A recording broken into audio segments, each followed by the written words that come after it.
Hey guys, welcome back to a new video, and in this tutorial we're gonna learn how you can use ChatGPT over on your Microsoft Excel.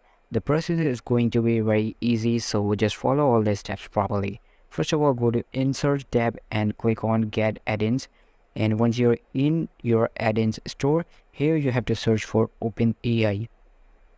Click on Search. Here you will find Brannick Helper. So just add this Brannick Helper to the Microsoft Excel.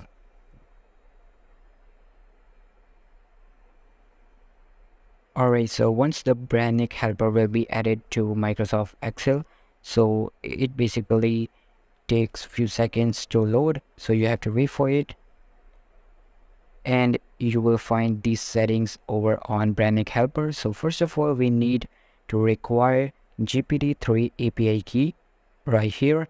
So how you can find this key? Just go to your OpenAI account and then go to user settings, and simply from here generate a new key and copy it from here.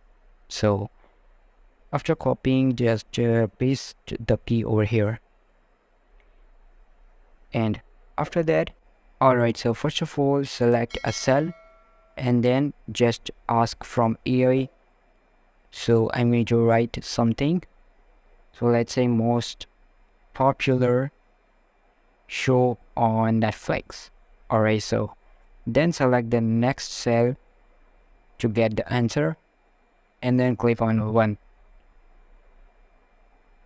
and here we go. You can see AI replied to us, and the most popular show is The Witcher.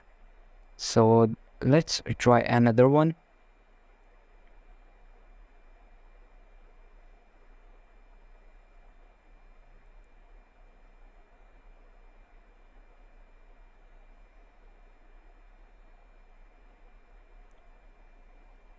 And you can see again the AI replied to us. So Brannick Helper is basically an AI generated tool which works as similar as the ChatGPT, so you can use it for free. So all for today's video guys, make sure to give this video a huge thumbs up and subscribe to our channel. Thank you so much for watching.